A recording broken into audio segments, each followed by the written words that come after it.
But when I say honoring the death, we hide away from it. We assume we're not wanted there, right? Unless it's our immediate family, we assume we aren't there. And what I'm saying is that always the case, right? Is it honoring the death process? Everybody shows up to see a new baby. What are we doing to help the dead feel that they're not? There's actually I'm trying to think of the term, but there's an element of like social death that comes when you're terminally ill and your world gets smaller and smaller, right? And you can't necessarily do the things you once did. So people aren't going to necessarily think of you as much, right? They're not going to socialize with you because you're bedridden. And or like my father-in-law, he can't hear, he yes, can't see. It's like, yeah, it's a struggle for us to engage with him in a way yes, that is meaningful to us. yes. And it's also for him, we could see that he struggles He's to try isolated. and stay into this, realm of existence.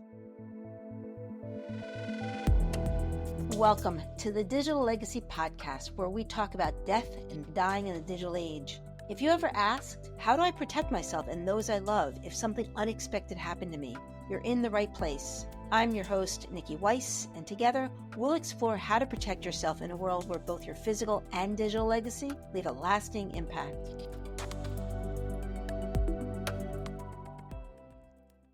And welcome back to another episode of the Digital Legacy Podcast, where we talk about death and dying in the digital age. And my guest today is Michelle. Michelle, you and I met a few months ago on LinkedIn because, this thanatology community and the fact that we both identify ourselves as thanatologists on LinkedIn, we are few and far between. But at the same time, more people are coming into this space as end-of-life doulas, death doulas. So welcome to the show and share with us your story and how you got here. Well, thank you. It's so nice to be here. Thank you for inviting me. And yes, I absolutely love people in our community. The fact that we get to meet each other on LinkedIn. I actually previously only connected with people on LinkedIn that I had met in person, probably before the pandemic. And then in the pandemic and with this move into thanatology, I'm meeting all sorts of people just virtually. And it's been just such an incredible experience. So I'm glad to know you. And I'm really pleased to join you for this conversation. It's that digital connection too, right? It's like we are actually building a community of, and death care, end of life. I mean, there's so many death tech. I mean, so many terminologies we're throwing around now. Yes. This conversation, this taboo topic. And as a thanatologist, why do you think first of all, why don't you tell us a little bit about your story and how you got here? Of course. So yes, I was, until a couple of years ago, a corporate executive. In my life, I studied business in college. I went to graduate school and got an MBA and spent many years working for big, big companies. And I was a marketer and a product innovator, and I absolutely loved what I did. And at the same time, I was living a life filled with quite a few losses. And frankly, most of them are the types of losses we'll all have at some point in our lives. And I just had a lot of them on the earlier side. So my dad died when I was 13 years old. My husband died of cancer at the age of 32. Followed the next year by one of my dearest, closest friends who also died of cancer, and she was also in her 30s. And then in 2020, my mother died, and it was after her death and in thinking about where I might spend the rest of my career that I started to feel this really strong pull towards working in something having to do with death and grief, with the idea that I could translate my own personal experiences into work that would help other people. I also didn't know quite how to do that, how to go from being a corporate leader and a very business-oriented person into this space. And I discovered the term thanatology. So I had never heard this word before probably the fall of 2021.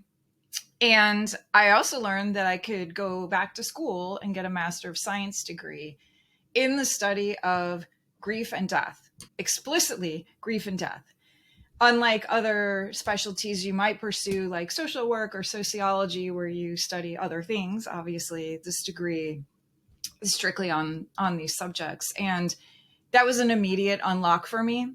I realized that I could take all this, lived experience, but add the expertise that comes with studying science and theory and all the things that go into thanatology, whether it be psychological theories, ethics, sociology, anthropology, so much, right?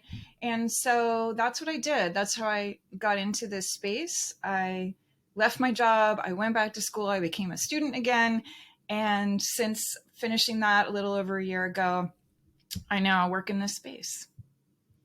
We both have a commonality, and that is that we had loss of loved ones, and we, instead of running away from the grief and the experience, we actually leaned into it. Now, I want to acknowledge not everybody is wired to do that. I really do, believe that it's a DNA.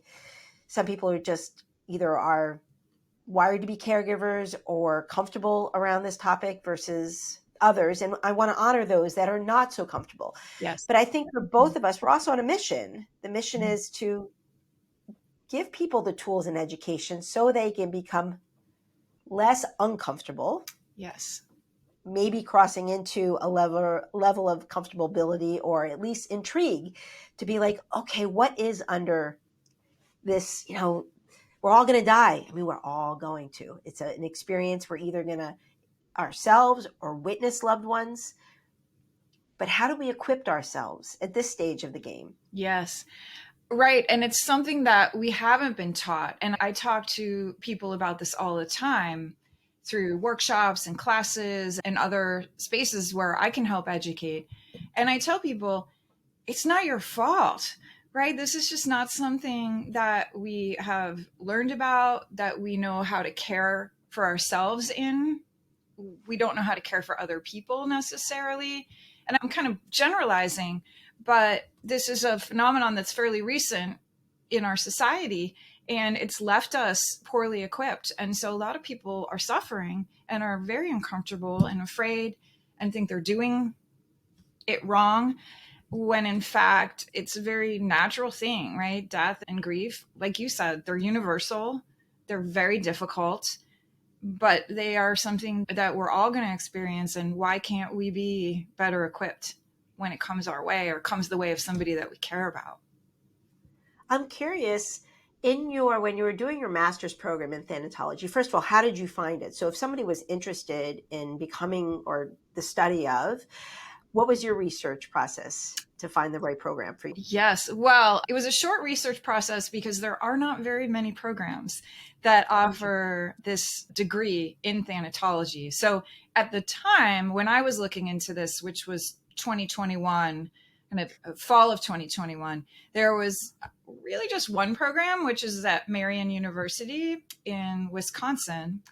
And so when I found it, I immediately knew, okay, this is what I want to do, and I'm going to go here because this is the school for it.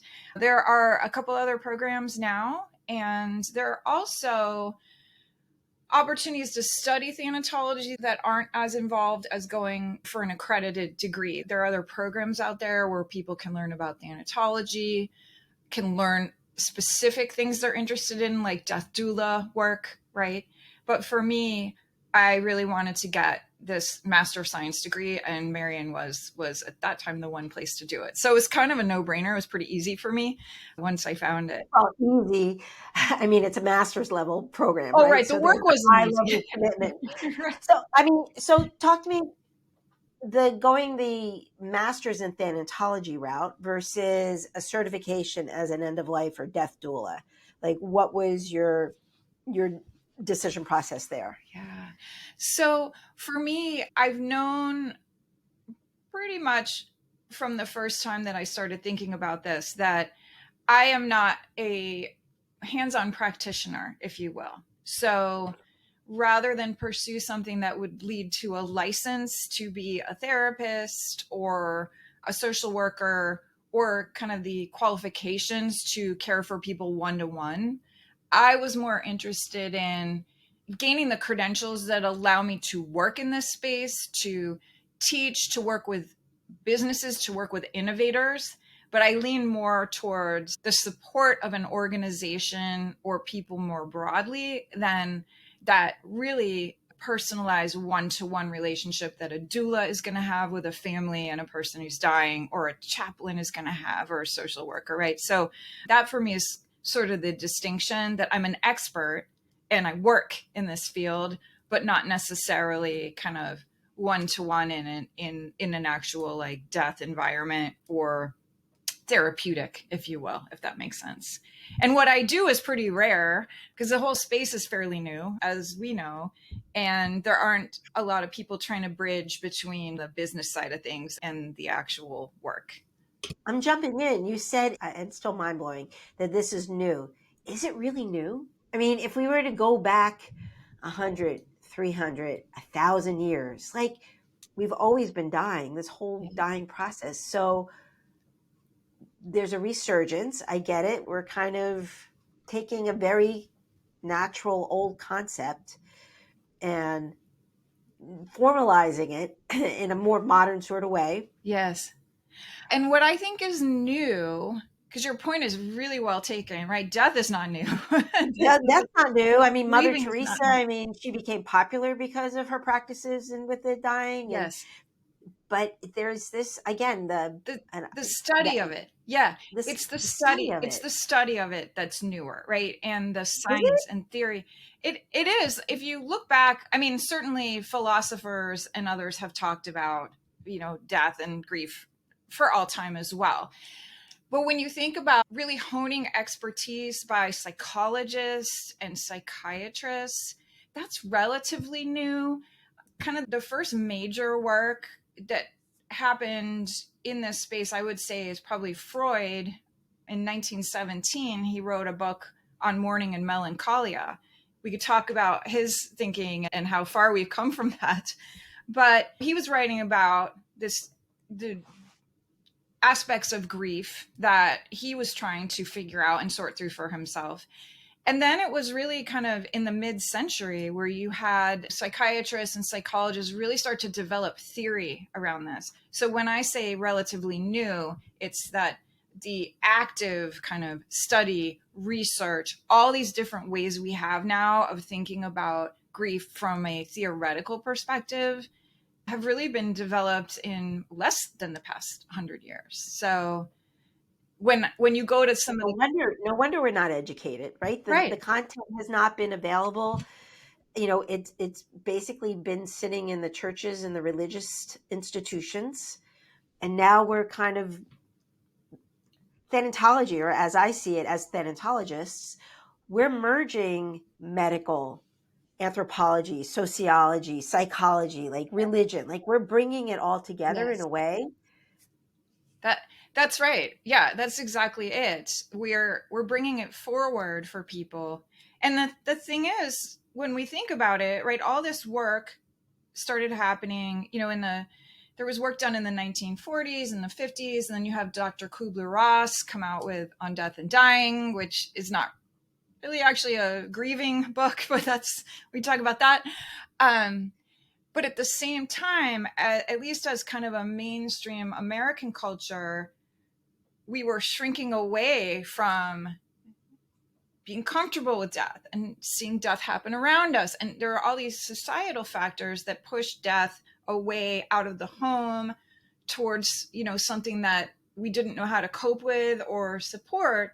But all this incredible work was happening by these experts. So you're right. We are now at this place where we're starting to be able to kind of bring it together to say this is just a human universal thing, but we societally we're not really coping with it very well and not really understanding it. And now we have all this great work. So how do we bring it together and help people? And that's what I think is the really cool, more modern thing that's going on. And I think you and I both get really energized about. I try to curve my enthusiasm when I'm at a party, right? Yes. Because people are interested, like, what do you do? And then I start telling them, and they're like, oh, well, tell me more. And then I do tell them more, and they're like, well, And they're like, say less. I don't why? want to know anymore. sorry I asked. Because people don't want to face their own mortality, or they don't want to see, from where I sit as a digital legacy thanatologist, I'm going to pressure test what their end of life plan is. So when I sit there and say, you die tomorrow, you get a terminal diagnosis or that long-term care plan, there is a level of self-reflection that people are just, it's a lot. It's a lot to think about, but to have someone pass away, like you did with your family, I have with my, both personally and professionally, the chaos that ensues. Yes. The preventativeness. Now, I don't know if you saw me clicking away here, but I actually just had to pull up because I have behind me the Tibetan book of I have the Tibetan book of the living and dying. So that it made me think of the Tibetan Book of the Dead, which originated back in the 8th century. CE, right? So, and then it wasn't discovered until the 14th century. So it seems as though, like many ancient writings, it was talked about. Yeah. And then it disappeared. Yes. And now we're bringing it back. That's right. That's right. And it disappeared, relatively speaking, not that long ago, right? It's really sort of a 20th century thing where a lot of good things happened that caused people to live longer and to have medical care that would extend their life. And that translated a little bit into, we don't have as many people of all ages dying around us and being at home, and we just don't live with it. And therefore we stepped away from things like mourning armbands, right? You think of Queen Victoria and how she wore her mourning garments after Prince Albert died for essentially the rest of her life, which I think was 60 something years, right? So that was maybe, the extreme example, but people would routinely wear the black armband for a period of time to let you know, I'm mourning, right? I'm in this space. And then all of that went away. It's fairly, like we said, this writings have been happening for thousands of years. And yet in the last 100 or so, we lost our comfortability with it. And now but I feel like we're circling back to it, right? Yeah. So if I'm looking on social media, there's a fair amount of hospice nurses, yes, funeral directors that have become like millions, hundreds of thousands, millions of followers, influencers, yes, right? There's several podcasts out there on this topic specifically. yes. So there's a level of interest and intrigue, and yet we're creating those resources and educational opportunity for people to step in. I just want to take a moment, educate those. We're throwing the term death doula or end of life doula. So let's go back to 101. And it's the springtime, so I'm dealing with the allergy season. Yes. So if I'm a little sniffly, share with those that might not know about, how would you explain to a layperson what an end of life doula or death doula is?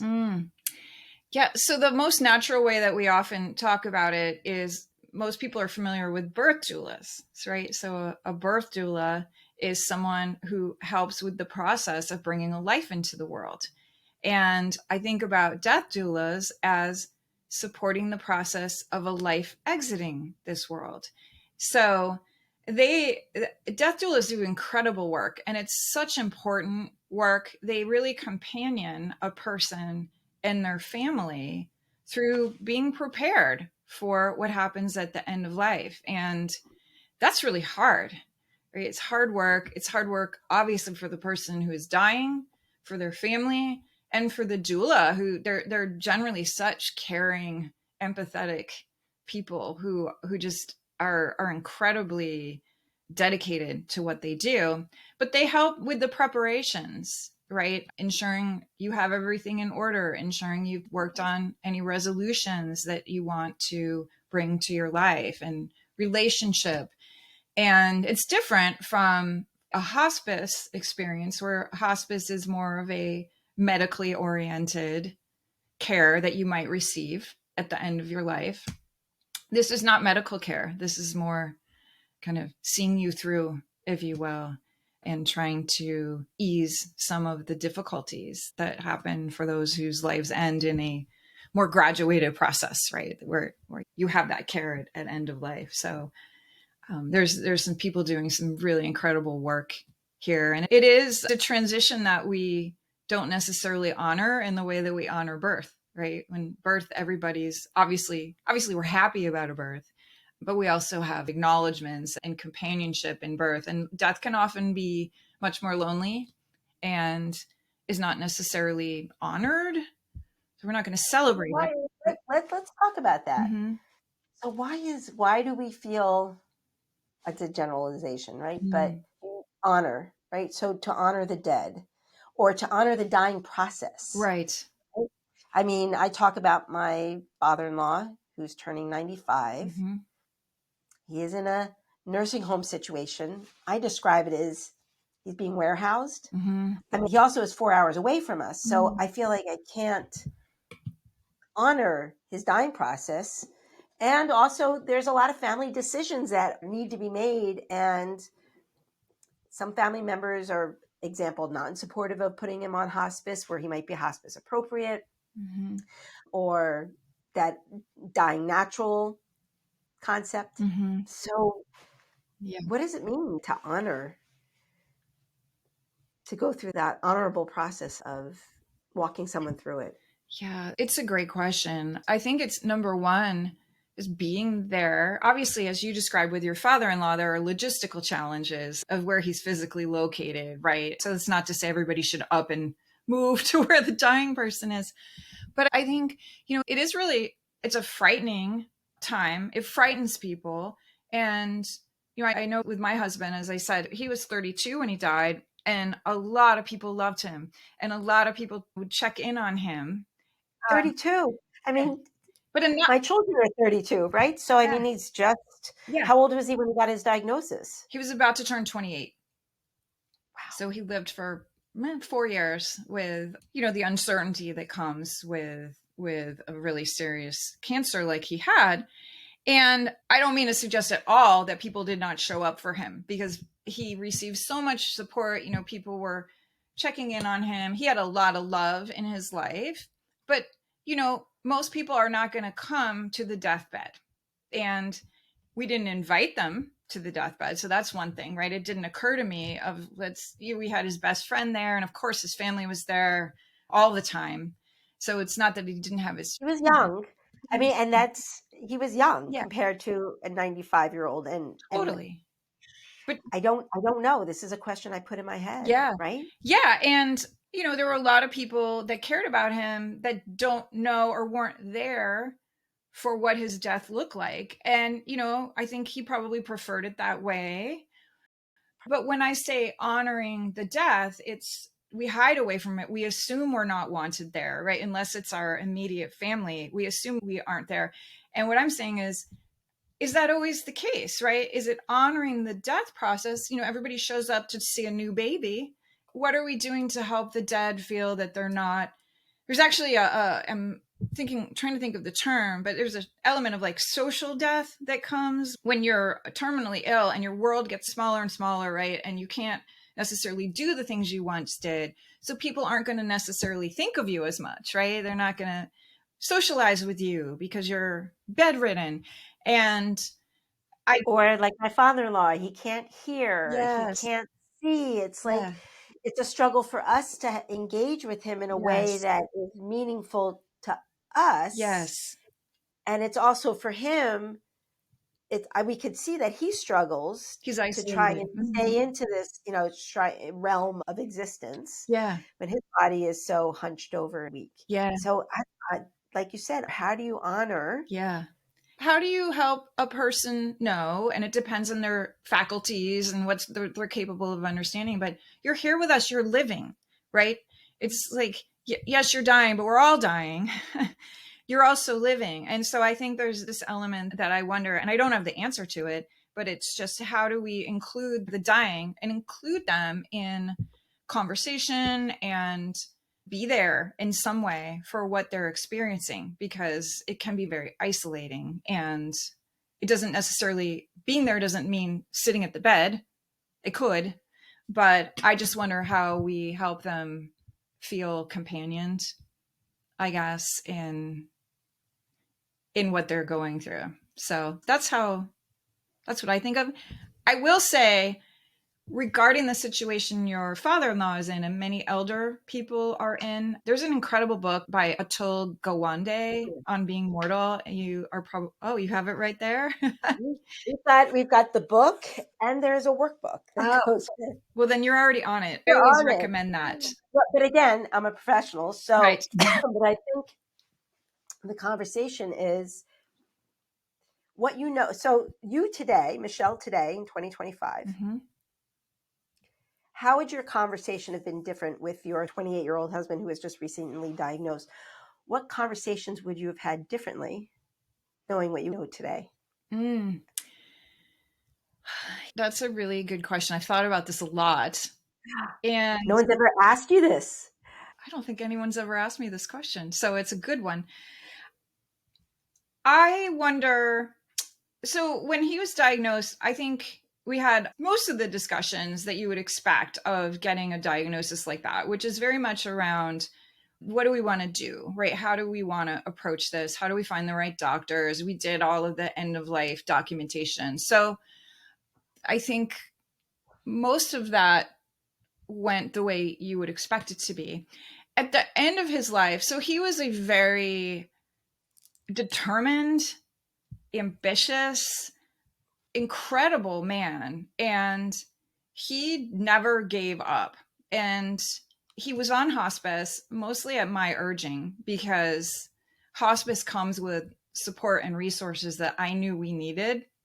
He resisted it because when you choose to go on hospice, you are foregoing active medical treatment for your disease, right? So the discussion is your life looks like it's limited to 6 months or less. You're going to be cared for to ensure your comfort, but you're not going to be on chemo. You're not going to get radiation. And that was a really hard thing for him to accept. Michelle, I have to jump in because you were in your 20s or 30s. I know people in their 80s and 90s that cannot have that conversation. Yeah. It's Like, a wow, hard one. that is a wow moment right there. Yeah. The fact that you had enough awareness to be able to have that conversation, and that because most people, they get that cancer diagnosis and it is like, I am going to fight till the very end. And then they end up not going on hospice and they end up dying in an ICU. Yes. Yes. And I interrupted you, but I am honored. Well, I'm just bowing down to you. thank you. I mean, I did that right, I guess we'll say. And we had the conversations once he was home on hospice, because he had been hospitalized quite a bit. We made an agreement. Okay, what are the 3 reasons that we would go back to the hospital? And I actually don't even remember what all 3 of them were, but they were kind of really dire things where you'd want to be in a hospital. And we agreed, other than that, we're going to experience this at home. Tried it out. And that was the right choice for us. It's not always the right choice for everybody, but I think that having that discussion was really valuable too. What we didn't cover a lot of, and it was kind of going there with his mindset, was we didn't talk a lot about him actually dying. And he was so resistant to even the hospice nurse trying to go through their process, right? So on hospice, part of the process is trying to help the person talk about these things. And he would not talk about it. And she finally said, I have to meet him where he is. He's a young guy. He doesn't want to have this conversation. So she didn't force it. But he and I had 1 or 2 conversations that kind of tacitly acknowledged what was happening, but we didn't talk about, what his wishes were for, how do you want his funeral? None of that, right? He was more intent on setting up his fantasy football league, right? So he was, as a 30-something-year-old, you yeah, wouldn't expect anything more. He was days away from his death, and he's on his laptop picking out Wow. his team, because that was his mindset. So to your point, if it were today and I had this knowledge, are there additional things I might have said to him because I would have liked to have better supported him emotionally? Yes. I think the more tactical stuff, that was all covered, but I think the emotional side of it, and you hit on this with people even in their 80s and 90s who are determined to fight. We have this incredible thing we put on people who get a diagnosis like cancer where we're challenging them to fight. And what? You're bringing a knife to a gunfight, right? Like, you don't fight Wow. cancer in any way other than asking the experts to come up with modalities to try to help you, right? This notion of, I'm going to fight it, I'm going to beat it. I love the positivity. And I do think mindset is a factor in how long we can survive these things. But I don't think it's fair to kind of assign people this role of warrior, like cancer battler, when the reality is, if you have metastatic late stage cancer, and especially if you're elder, you might be better served with comfort, right? But we don't allow people to even admit that sometimes. And a belief, right? People doing it for themselves versus doing it for their family. The one example I always go to, and I honor Jimmy Carter, Mm-hmm. because I think he was diagnosed in his early 90s with cancer, Mm-hmm. and he went through treatment Yep. and lived many, many years afterwards. Right. But those last 2 years that he was on hospice, which is kind of the condition my father-in-law is in right now, Mm-hmm. I don't know. Like, I would ask Jimmy Carter, hey, is this how you want these last 2 years to look? Quantity versus quality? Mm-hmm. Is that really what he wanted? And I feel like my father-in-law, for example, when he was 83, he was still in a CrossFit gym, Wow. bench pressing Yeah. 100 pounds. Yeah. Now he's 95 in a wheelchair, can't hear, can't see, can't feed himself, can't toilet himself. Yeah. It's that value-based driven decision, Mm-hmm. family value-based. But if they had the information and the mechanism to make the choice. Mm-hmm. Yeah. And I think it is both of those things, as you said. And there's a gradation where, at that stage, how much intervention are we offering, right? So if the person doesn't have cancer, it's pretty simple to say, or they do have cancer, it's pretty simple to say, well, we're not going to do chemo, we're not going to do this. But for other elder people, they broke a hip and they wound up in the hospital. And while in the hospital, they got pneumonia, which is a very common track for elder people. Pneumonia has been referred to as the old man's friend, meaning pneumonia can often take your life, right? Especially UTI, pneumonia, all right? these things, right? Dysentery, right? But we give people antibiotics and we cure the pneumonia and we cure the UTI. And certainly, I'm not saying I wish for anybody to It's a belief. suffocate to death with pneumonia. Like, I'm not advocating that. This is what happens, right? Even if it's not a cancer situation, we continue to treat people medically in a way that extends their life, and in a way they may or may not even want their life extended. But how could we not, right? That's sort of the dilemma, to say, if we have access to antibiotics and someone has pneumonia, are we really going to say we're not giving the antibiotics, right? And I believe that as thanatologists, this is where you and I come together, which is that how you die is a personal belief. Mm-hmm. What you believe in. I mean, Pope Francis just passed away this past week. Yes. He had his very strong beliefs Mm-hmm. about medical aid in dying, any sort of comfort care at the end of life. Right. That was his belief. Right. And I think it's just a personal choice. Mm-hmm. Mm-hmm. Us as professional thanatologists, our job is to provide the context and space for people to have those conversations. Right. That's to right. make those personal decisions. That's right. That's right. And to help their family and their loved ones understand their decisions, right? Because it's one thing to fill out forms and to express your wishes in writing. And there's another whole element of your family internalizing that and understanding your thinking process. I think that matters a lot too, because when push comes to shove, the family will still need to make decisions potentially. And how do they feel comfortable and equipped in knowing what their person wished?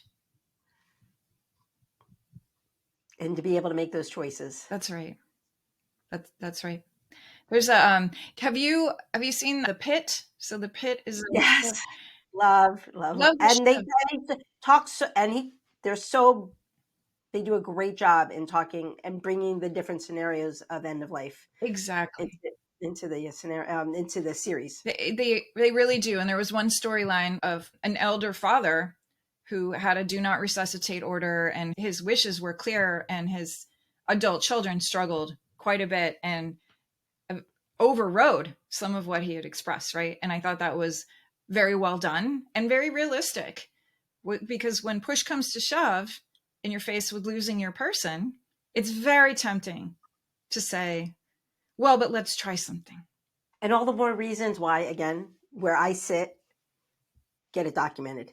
Yes. Just document Yes. it, please. Don't just document it and put it in a file cabinet and don't tell anyone that you documented. Yes. Document it, communicate it, and then, look at it once a year, once every 3 years, Yes. iteratively, right? To So make sure. important. It's so important. But if people need to have the conversation and need to know that these are normal feelings that you might have, Mm-hmm. but there are options. Yes. And it is that, and I believe that as thanatologists, what we're doing is we're bridging, again, we're like bringing it all together. There's the legal piece and the medical piece, and trying to explain to people that it's important to make decisions. It's important to document your decisions. It's important to understand where your options are, Mm-hmm. where your beliefs are. Yes. This is what I love about thanatology. And like you, I have to hold myself back at parties because I'll just go on and on about why it matters. But yes, all of that, what you said. And then there's this whole other element of the grieving process. So after someone has died, and these are intertwined, and we tend not to think about them as much. We tend to think about, well, there's end of life planning and a death and this piece. And then we think about those who survive the person and what their grief journey looks like. But this is starting to increasingly become more connected, especially with the innovations in technology that are here Mm-hmm. and that are coming. And I think, this is where, when you and I talk about the digital side of things and the tech side of things, it's really important because there's so much that's happening to potentially preserve people's digital personas. And that actually has a big effect on the grieving experience of the loved ones. And so this isn't a topic that I think needs to really accelerate in terms of how we think about it and how we talk about it. And very few people are even close to expressing wishes about their digital self, right? Well, we should do part 2 of this We conversation. should. Michelle, thank you so much for joining me. And if people know, so you wrote a book. I did. And I've had several of my clients read your book, and they learned a lot. The medical phase, hospice, quality versus quantity certainly is a big theme of your book. And when you wrote the book, what was the biggest takeaway you were hoping your reader would get? Thank you for that. I appreciate hearing feedback on the book. It is called Death and Other Stories. When I wrote the first part of it, which was very much a memoir-ish accounting of my various losses prior to my mother's death, I was initially hoping to just share my story and help others that I might know who were experiencing loss. I did all that and I put it on the virtual shelf. And then I actually wrote the rest of it after my mother's death and after I made this transition and completed my education. And I was able to look at my own experience and that of others now that I am more of a credentialed expert, and realize what held true and what I didn't know, what I thought I knew. And so my whole purpose in bringing all that together is to really help people understand, hey, we're all thrown into grief kind of ill-equipped. We make our way through, we do our best. You're not doing it wrong, but there's also ways to think about it that might help you. And here's what this book is trying to tell you about what's really happening when you grieve and things I wish I had known. So that was my motivation. And also just to augment for people that I might work with or who might wonder how in the world I got into this work. It's a short book about that and to help people understand on a human level more why I do what I do. And with that, where can people find you if they would like to continue to engage with your material and services? Well, thank you. Yes. So the book is on Kindle. It's an ebook only on Kindle at this point in time. If you have a Kindle or if you have the Kindle app, you can find the book. It's called Death and Other Stories, as I said, by myself, Michelle Desmond.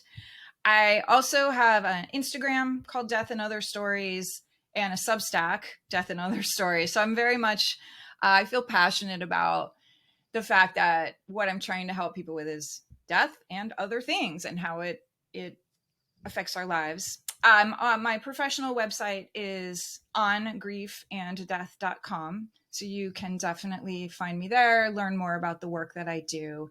All this information is on there as well, particularly a link to the book. So thank you for that. And with that, we want to just thank you for your expertise and sharing your both personal and professional story. And we'll end here. Thank you you so much. Thank you for listening to the Digital Legacy Podcast, where we talk about death and dying in the digital age. I hope this conversation inspired you to take control and plan for the inevitable to protect yourself and those you leave behind. Don't forget to subscribe to our newsletter at digitallegacypodcast.com. Remember, life is full of surprises. What happens after you die shouldn't be. So keep your passwords safe and your playbook up to date.